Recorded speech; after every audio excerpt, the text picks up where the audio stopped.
Assalamualaikum warahmatullahi wabarakatuh. Hai semuanya, kami dari kelompok 10 akan membawakan materi tentang strategi pengembangan ekonomi kerakyatan. Pada kesempatan kali ini, kelompok kami akan membahas 4 bagian. Yang pertama, kebijakan pengembangan ekonomi kerakyatan melalui pemberdayaan koperasi dan UMKM. Yang kedua, partisipasi dalam perumusan kebijakan pengembangan ekonomi kerakyatan melalui pemberdayaan koperasi dan UMKM.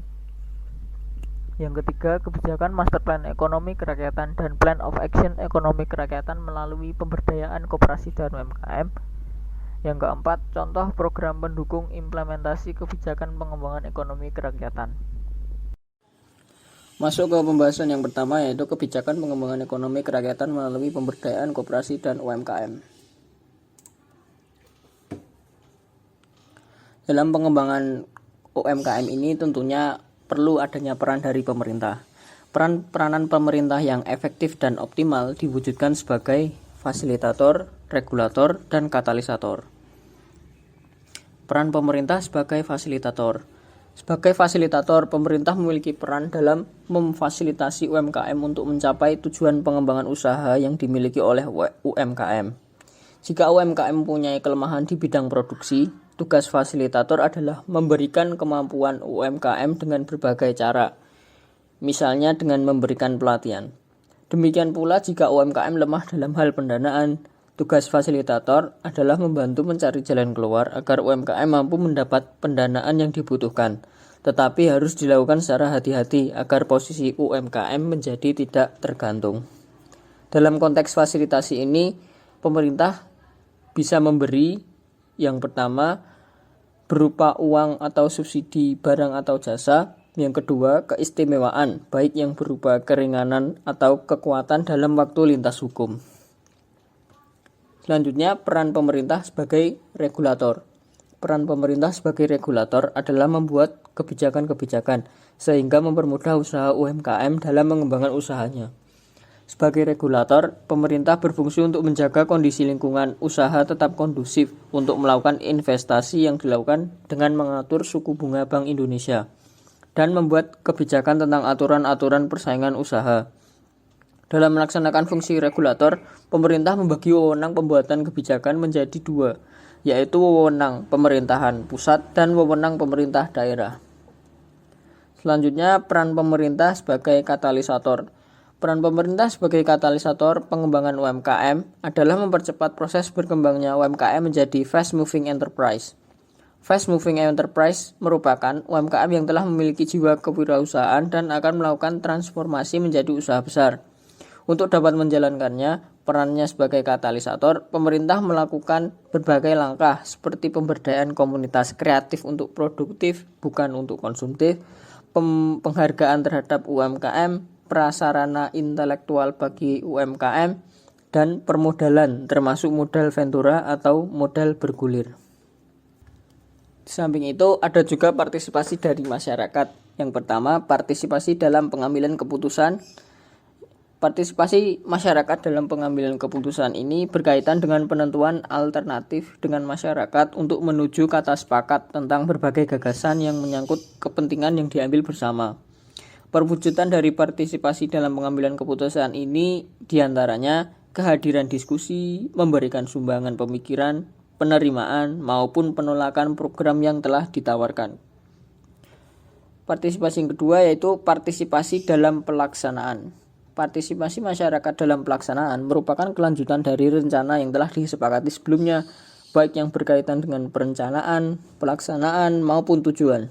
Sangat dibutuhkan keterlibatan berbagai unsur, khususnya masyarakat dan pemerintah dalam pelaksanaan program yang telah ada. Pemerintah dalam hal ini berkedudukan sebagai fokus atau sumber utama pembangunan. Ruang lingkup partisipasi masyarakat dalam berbagai kegiatan meliputi menggerakkan sumber daya dan sumber dana, kegiatan administrasi, koordinasi, dan penjabaran program. Yang ketiga, partisipasi dalam pengambilan manfaat. Partisipasi dalam pengambilan manfaat berhubungan dengan kualitas maupun kuantitas dari hasil pelaksanaan program yang dicapai. Apabila ditinjau dari segi kualitas, keberhasilan program akan ditandai dengan adanya peningkatan output. Sedangkan apabila ditinjau dari segi kuantitasnya, dapat dilihat dari seberapa besar persentase keberhasilan program yang telah dilaksanakan. Apakah sesuai dengan target yang telah ditetapkan atau belum. Yang keempat, partisipasi dalam hal evaluasi. Partisipasi dalam evaluasi ini berkaitan dengan masalah pelaksanaan program secara menyeluruh. Partisipasi ini bertujuan untuk mengetahui apakah pelaksanaan program telah sesuai dengan rencana yang ditetapkan atau ada penyimpangan. Nah, tentunya di dalam mengembangkan ekonomi kerakyatan ini ada beberapa pendekatan utama untuk melaksanakan pembangunan koperasi dan UMKM di Indonesia. Yang pertama, strategi pengembangan lingkungan usaha yang kondusif. Pengembangan lingkungan usaha yang kondusif bagi koperasi dan UMKM dimaksudkan untuk meningkatkan daya saing dengan menciptakan peluang usaha yang seluas-luasnya, menghilangkan biaya ekonomi tinggi, serta menjamin adanya mekanisme pasar yang sehat. Strategi ini memerlukan adanya landasan peraturan perundang-undangan dan berbagai kebijakan pelaksanaannya yang memungkinkan koperasi UMKM bersaing secara sehat dengan pelaku usaha lainnya. Kedua, strategi peningkatan akses KUMKM ke sumber daya produktif. Rendahnya produktivitas koperasi UMKM salah satunya akibat keterbatasan akses kepada sumber daya produktif. Peningkatan koperasi UMKM ke sumber daya produktif ini bersifat selektif yang berfungsi sebagai stimulan bagi koperasi UMKM dan berperan mengkoreksi ketidaksempurnaan pasar sumber daya produktif yang dihadapi koperasi UMKM. Yang ketiga, strategi pengembangan kewirausahaan dan daya saing koperasi UMKM. Kewirausahaan merupakan faktor produksi terpenting untuk meningkatkan daya saing UMKM dan daya saing ekonomi nasional. Untuk itu, Kementerian Koperasi dan UKM mengembangkan kebijakan untuk menumbuhkan wirausaha baru, mengembangkan sistem insentif untuk peningkatan kewirausahaan KUMKM yang ada, pengembangan KUMKM yang berkeunggulan kompetitif dan berbasis teknologi, serta pengembangan kebijakan produksi bersih. Yang keempat, strategi pemantapan kelembagaan koperasi sesuai dengan jati diri. Koperasi pengembangan jati diri ini merupakan salah satu wahana untuk mewujudkan adanya demokrasi di Indonesia. Untuk itu, perlu upaya menyempurnakan undang-undang perkoperasian, meningkatkan administrasi dan pengawasan badan hukum koperasi, pemberian bimbingan dan kemudahan kepada koperasi, serta perlindungan kepada koperasi dan perlindungan publik terhadap kegiatan usaha koperasi. Strategi pemantapan kelembagaan koperasi diharapkan dapat menumbuh kembangkan 70.000 unit koperasi yang berkualitas dan mampu memberikan layanan yang baik kepada lebih dari 20 juta anggotanya. Yang kelima, strategi pemberdayaan usaha mikro. Usaha mikro merupakan kelompok pelaku usaha terbesar di Indonesia dengan karakteristik berpenghasilan minim, bergerak di sektor informal dan sebagian besar termasuk dalam kelompok keluarga kurang mampu. Usaha mikro memiliki karakteristik yang unik dan belum tentu dapat diberdayakan secara optimal melalui mekanisme pasar yang bersaing. Untuk itu, pemberdayaan usaha mikro perlu diterapkan sebagai suatu strategi yang tersendiri melalui pengembangan peranata kelembagaan usaha mikro, pengembangan lembaga keuangan mikro, dan mendorong pengembangan industri pedesaan. Yang keenam, strategi peningkatan sinergi dan partisipasi masyarakat. Sinergi dan peran serta masyarakat dalam pembangunan ekonomi merupakan perwujudan dari demokrasi ekonomi. Strategi peningkatan sinergi dan partisipasi masyarakat dilakukan dengan pendekatan peningkatan partisipasi masyarakat dalam perencanaan, pelaksanaan, dan evaluasi pembangunan KUMKM. Peningkatan kapasitas institusi pembina dan dunia usaha untuk berpartisipasi dalam pembangunan KUMKM dan pengembangan kelembagaan KUMKM. Partisipasi dalam perumusan kebijakan pengembangan ekonomi kerakyatan melalui pemberdayaan koperasi dan UMKM. Yang pertama, revitalisasi koperasi, yaitu solusi mengatasi pengangguran dan kemiskinan. Mengingat koperasi merupakan pelaku usaha yang potensial untuk menciptakan pendapatan dan perluasan kesempatan kerja. yang pada gilirannya dapat mengurangi angka kemiskinan, sehingga pemerintah pun harus jalan dengan apa yang merupakan kehendak masyarakat dalam pengembangan koperasi, yaitu bertujuan mengatasi masalah pengangguran dan kemiskinan. Untuk yang kedua, pemberian bantuan langsung kepada masyarakat berupa program pemberdayaan koperasi dan UKM. Pada umumnya, permodalan koperasi dan UMKM masih lemah, sehingga perlu adanya strategi pembinaan dan pengembangan di bidang permodalan, termasuk bagaimana pemerintah dan masyarakat melaksanakan konsep permodalan untuk membantu koperasi dan UMKM tersebut. Untuk faktor urgent dalam pengembangan dan pemberdayaan koperasi, yang pertama ada cooperative identity, yaitu pemahaman pengurus dan anggota akan jati diri koperasi, yang merupakan entry point dan sekaligus juga crucial point dalam mengimplementasikan jati diri tersebut pada segala aktivitas koperasi dan usaha kecil menengah. Yang kedua ada collective aid of the member. Dalam menjalankan usahanya, pengurus koperasi dan pelaku UMKM harus mampu mengidentifikasi kebutuhan kolektif anggotanya dan masyarakat konsumen dan memenuhi kebutuhan tersebut. Yang ketiga, kesungguhan kerja pengurus dan karyawan dalam mengelola kegiatan, yaitu di samping kerja keras dan figur pengurus koperasi hendaknya dipilih orang yang amanah, jujur, serta transparan. Yang keempat, kegiatan atau usaha koperasi dan UMKM bersinergi dengan aktivitas usaha anggotanya. Dan yang terakhir, adanya efektivitas biaya transaksi antara koperasi dengan anggotanya, sehingga biaya tersebut lebih kecil jika dibandingkan biaya transaksi yang dibebankan oleh lembaga non-koperasi. Kebijakan Master Plan Ekonomi Kerakyatan dan Plan of Action Ekonomi Kerakyatan melalui pemberdayaan koperasi dan UMKM.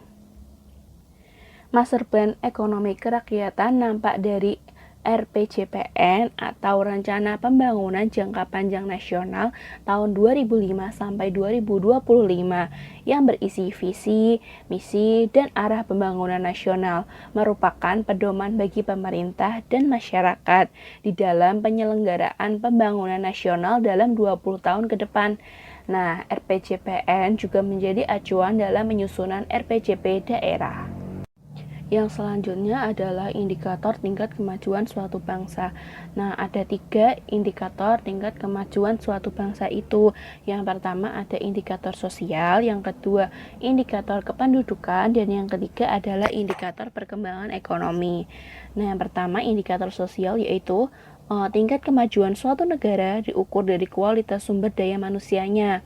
Tingginya kualitas pendidikan ditandai oleh semakin menurunnya tingkat pendidikan terendah serta meningkatnya partisipasi pendidikan dan jumlah tenaga ahli serta profesional yang dihasilkan oleh sistem pendidikan. Yang kedua, indikator kependudukan.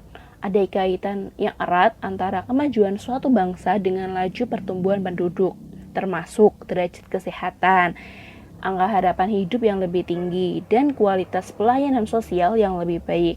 Dan yang ketiga adalah indikator perkembangan ekonomi. Nah, kemajuan suatu bangsa diukur dari tingkat kemakmurannya yang tercermin pada tingkat pendapatan dan pembagiannya. Bangsa yang maju telah memiliki sistem kelembagaan politik, termasuk hukum yang mantap. Lembaga politik dan kemasyarakatan telah berfungsi berdasarkan aturan dasar yaitu konstitusi. MP3EI atau Master Plan Percepatan dan Perluasan Pembangunan Ekonomi Indonesia. Ada 3 strategi pelaksanaan MP3EI dengan mengintegrasikan 3 elemen utama. Yang pertama, mengembangkan potensi ekonomi wilayah di 6 koridor. Yang pertama, koridor ekonomi Sumatera memiliki tema pembangunan sebagai sentra produksi dan pengolahan hasil bumi dan lumbung energi nasional. Yang kedua, ada koridor ekonomi Jawa memiliki tema pembangunan sebagai pendorong industri dan jasa nasional. Yang ketiga, koridor ekonomi Kalimantan memiliki tema pembangunan sebagai pusat produksi dan pengolahan hasil tambang dan lumbung energi nasional. Yang keempat, koridor ekonomi Sulawesi memiliki tema pembangunan sebagai pusat produksi dan pengolahan hasil pertanian, perkebunan, perikanan, migas, dan pertambangan nasional. Yang kelima, Koridor Ekonomi Bali Nusa Tenggara memiliki tema pembangunan sebagai pintu gerbang wisata dan pendukung pangan nasional. Dan yang terakhir, Koridor Ekonomi Papua Kepulauan Maluku memiliki tema pembangunan sebagai pusat pengembangan pangan, perikanan, energi, dan pertambangan nasional. Yang kedua, yaitu memperkuat konektivitas nasional yang terintegrasi secara lokal dan terhubung secara global. Dan yang terakhir, strategi yang terakhir, memperkuat kemampuan sumber daya manusia dan iptek untuk mendukung pengembangan program utama di setiap koridor ekonomi. Master Plan Ekonomi Kerakyatan di tingkat lokal. Yang pertama adalah dengan peningkatan kinerja pemerintah daerah, terus ada pengembangan kapasitas pemerintah desa, dan ada peningkatan pendapatan per kapita masyarakat. Nah, peningkatan kinerja pemerintah daerah itu dilakukan dengan peningkatan sinergitas, produktivitas, dan akuntabilitas manajemen pemerintah. Kemudian, penataan hubungan kemitraan eksekutif dan legislatif yang menjamin tata kelola dan pemerintahan yang baik. Kemudian ada peningkatan peran dan fungsi kecamatan selaku SKPD, dan yang terakhir ada fasilitasi dan koordinasi persiapan penataan daerah otonom baru. Selanjutnya ada pengembangan kapasitas pemerintah desa. Dengan yang pertama, penguatan kelembagaan pemerintah desa dan masyarakat dalam gerakan desa membangun. Selanjutnya ada penguatan kelembagaan dan usaha perekonomian desa. Yang terakhir, pengembangan infrastruktur dasar pedesaan. Ke poin yang ketiga, yaitu peningkatan pendapatan per kapita masyarakat. Dengan apa saja? Yang pertama, peningkatan kemampuan teknis dan manajerial pelaku ekonomi untuk kebutuhan industri pengolahan. Yang kedua, peningkatan keterlibatan masyarakat pada kegiatan perekonomian di sektor pariwisata, agrobisnis, serta kelautan. Nah, yang ketiga, peningkatan peran kelembagaan dalam perekonomian daerah melalui peningkatan kegiatan ekonomi pesantren dan lumbung desa. Dan yang terakhir, perluasan pasar dan jejaring kerja ekonomi. Plan of Action Ekonomi Kerakyatan ada 10. Yang pertama ada dari pemerintah, kemudian lembaga swadaya masyarakat, pengusaha besar, lembaga dana, pemimpin masyarakat dan agama, konsumen, perguruan tinggi, media massa, jaringan ekonomi kerakyatan, dan yang terakhir alternatif sumber daya. Poin yang pertama adalah dari pemerintah, yaitu menanggulangi kemiskinan dan memenuhi kebutuhan pokok masyarakat, kemudian mengembangkan usaha skala mikro, kecil, menengah, dan juga koperasi. Selain itu, menyediakan sarana dan prasarana, dan yang terakhir adalah memanfaatkan kekayaan sumber daya alam nasional. Yang poin kedua ada lembaga swadaya masyarakat. Yang pertama, dia berfungsi atau bertujuan untuk memfasilitasi pembinaan, kemudian pemberian pelatihan penguasaan teknologi dan informasi, kemudian pendampingan dan manajemen produksi, pemasaran, maupun peningkatan permodalan, dan yang terakhir adalah pembentukan lembaga pinjaman kredit dan regulasi yang berpihak kepada koperasi dan UMKM. Kemudian poin ketiga ada pengusaha besar. Yang pertama, kemajuan bisnis pengusaha berarti kemajuan suatu negara. Nah, yang kedua, melakukan perbaikan sarana dan prasarana, menciptakan kebersamaan antara usaha rakyat dengan usaha besar. Yang ketiga, ada pengusaha besar dapat membantu usaha-usaha kecil dan mikro untuk mengembangkan usaha menjadi usaha menengah. Yang menengah pun dapat tumbuh menjadi usaha besar. Masuk ke poin yang keempat, yaitu lembaga dana. Nah, lembaga dana di sini dapat mendukung usaha ekonomi kerakyatan, kemudian meningkatkan pertumbuhan ekonomi dan meningkatkan pendapatan masyarakat. Selain itu, lembaga dana juga dapat membantu pembangunan koperasi sebagai wadah ekonomi rakyat, mendukung gerakan ekonomi kerakyatan, mendukung program pencapaian peningkatan semangat kebersamaan dan manajemen yang lebih profesional, kemudian menumbuhkan sikap kemandirian dalam masyarakat Indonesia, terlibat penuh dalam program nasional, dan yang terakhir adalah pemberian peluang atau akses yang lebih besar kepada aset-aset produksi. Poin yang kelima yaitu dari pemimpin masyarakat dan agama. Pemimpin masyarakat dan agama di sini ikut serta dalam program-program pendukung ekonomi kerakyatan serta mendukung pelaksanaannya. Selain itu, juga dapat mengkomunikasikan kebijakan pemerintah dalam kehidupan sehari-hari yang lebih mudah dipahami. Kemudian yang poin ke-6 ada dari konsumen, yaitu mencintai produk dalam negeri. Nah, ketika konsumen lebih memilih produk Indonesia, maka beberapa orang dapat terserap dalam kegiatan ini, sehingga lapangan pekerjaan di dalam negeri akan terbuka lebar. Poin yang ketujuh adalah perguruan tinggi. Nah, dari perguruan tinggi ini kita dapat meningkatkan pendidikan dan pelatihan dalam meningkatkan sumber daya insani, sehingga mereka memiliki kepekaan di dalam melakukan SWOT analisis. Selain itu, dapat menumbuhkan rasa percaya diri untuk mengembangkan usahanya. Kemudian yang poin ke-8 ada media massa. Yang pertama, media massa di sini berfungsi sebagai pembentuk opini publik. Kemudian dapat menggelorakan semangat pengabdian terhadap perjuangan bangsa, memperkokoh persatuan dan kesatuan, mempertebal rasa tanggung jawab dan disiplin nasional, menyadarkan bangsa akan kemutlakan peran aktifnya dalam pembangunan, dan yang terakhir adalah membina komunikasi sosial yang bersifat terbuka, terarah, bebas, dan bertanggung jawab perlu dibina dan dipupuk. Poin yang ke-9 adalah jaringan ekonomi kerakyatan. Nah, di sini dapat mengembangkan jaringan lembaga pengaman sosial secara gotong royong baik dalam bentuk arisan-arisan ataupun simpan pinjam. Dan yang terakhir, poin ke-10 ada alternatif sumber daya. Nah, penggunaan sumber daya alam yang secara terus-menerus dan seringkali berlebihan dapat menimbulkan kelangkaan yang pada akhirnya dapat menghambat pembangunan nasional.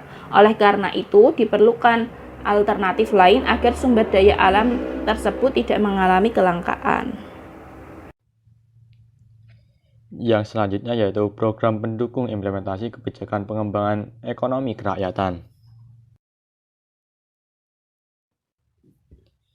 IDT, Impres Desa Tertinggal, yaitu program pemerintah dalam usaha meningkatkan penanggulangan kemiskinan yang tertuang dalam Instruksi Presiden Nomor 5 tanggal 27 Desember tahun 92 tentang peningkatan penanggulangan kemiskinan yang selanjutnya disebut program Impres Desa Tertinggal.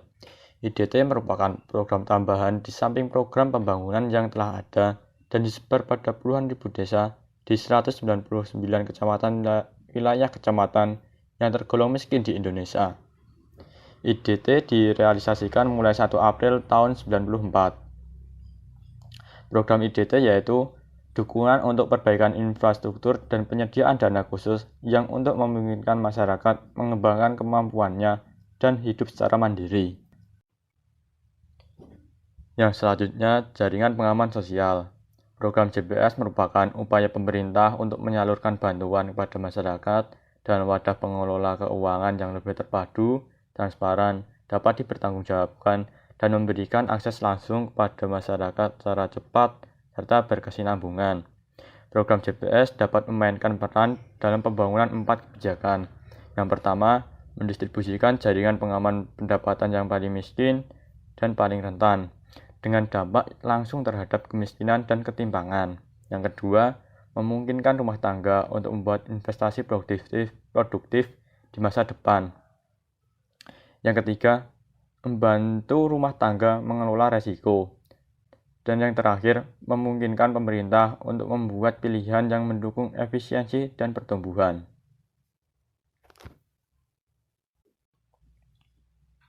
Yang selanjutnya yaitu PNPM atau Program Nasional Pemberdayaan Masyarakat Mandiri Pedesaan. Program Nasional Penanggulangan Kemiskinan terutama yang berbasis pemberdayaan masyarakat. PNPM Mandiri Pedesaan merupakan salah satu program pemberdayaan masyarakat yang mendukung PNPM Mandiri yang wilayah kerja dan target sasarannya adalah masyarakat pedesaan. Program ini memprioritaskan kegiatan di bidang infrastruktur desa, pengelolaan dana bergulir pada kelompok perempuan, kegiatan pendidikan, dan kesehatan bagi masyarakat di wilayah pedesaan. Program PNPM Mandiri Pedesaan terdiri dari 3 komponen yaitu dana BLM atau bantuan langsung masyarakat, dana operasi kegiatan atau DOK, dan pendampingan masyarakat. Kemudian program pendukung PNPM Mandiri Pedesaan terdiri dari PNPM Mandiri Generasi, PNPM Mandiri P2SPP, PNPM Mandiri R2PN, PNPM Mandiri Respect, dan PNPM Mandiri Pasca Bencana. Yang pertama yaitu PNPM Mandiri Generasi, merupakan program uji coba inovatif yang diluncurkan oleh pemerintah Indonesia di bulan Juli 2007 yang dirancang untuk mempercepat pencapaian tujuan pembangunan milenium. Yang kedua, PNPM Mandiri P2SPP. PNPM Mandiri program pengembangan sistem pembangunan partisipatif, yaitu untuk melembagakan sistem pembangunan partisipatif dalam skala yang lebih luas. Yang ketiga, PNPM Mandiri R2PN. PNPM Mandiri Rehabilitasi dan Rekonstruksi Pulau Nias pada tahun 2004 akibat terjadinya gempa dan tsunami. Yang keempat, PNPM Mandiri Respect. PNPM Mandiri Rencana Strategi dan Pengembangan Kampung di wilayah Papua dan Papua Barat dengan sumber pendanaan dari dana otonomi khusus.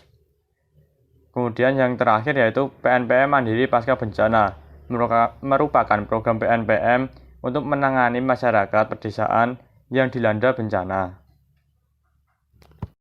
Yang selanjutnya menyalurkan dana desa. Dana desa adalah dana yang dialokasikan dana APBN yang diperuntukkan bagi desa yang ditransfer melalui anggaran pendapatan dan belanja daerah dan digunakan untuk membiayai penyelenggaraan pemerintahan, pelaksanaan pembangunan, pembinaan kemasyarakatan, dan pemberdayaan masyarakat. Dengan adanya dana desa, diharapkan dapat mengatasi permasalahan di desa seperti mengurangi kemiskinan, mengurangi angka pengangguran.